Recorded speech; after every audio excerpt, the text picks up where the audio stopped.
ఎన్నికల తర్వాత ఇప్పటికే చాలా అంచనాలు వెలువడుతున్నాయి. అయితే వాటిలో చాలా వరకు విశ్వసనీయత ఎంత అంటే చెప్పలేని పరిస్థితి. తాజాగా నాగన్న సర్వే వచ్చింది. ఈ నాగన్న ఇప్పటి వరకు చెప్పిన ఫలితాలేవీ తప్పు కాలేదు. తెలంగాణకు చెందిన నాగన్న తన టీంతో సర్వేలు చేస్తూ ఉంటారు. తెలంగాణ అసెంబ్లీ ఎన్నికలు పూర్తయిన వెంటనే నాగన్న ఇచ్చిన సర్వేలో టీఆర్ఎస్ కు 88 నుంచి 93 ఎమ్మెల్యే స్థానాలను ఖచ్చితంగా గెలుపొందుతుందని రిపోర్ట్ ఇచ్చారు. దాదాపు అలాగే జరిగింది. అంతేకాదు బీజేపీకి 1 సీటు మాత్రమే వస్తుందని ఖచ్చితంగా చెప్పిన వ్యక్తి నాగన్న.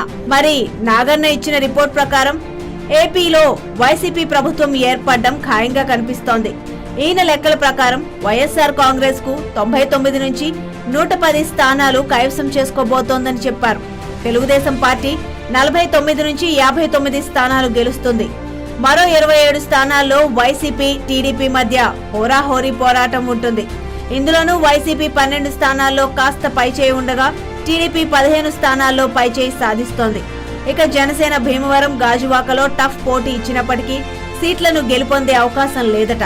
ఇది 100% నిజమైన నాగన్న సర్వే చెప్పే రిపోర్ట్ అని అందరూ చెప్తున్నారు. మరి తెలంగాణలో నాగన్న సర్వే నిజమైంది కాబట్టి ఆంధ్రాలో కూడా నాగన్న సర్వేనే నిజమవుతుందని అందరూ ఆశాభావాన్ని వ్యక్తం చేస్తున్నారు. చూద్దాం రాబోయే కాలంలో ఏం జరగబోతుందో.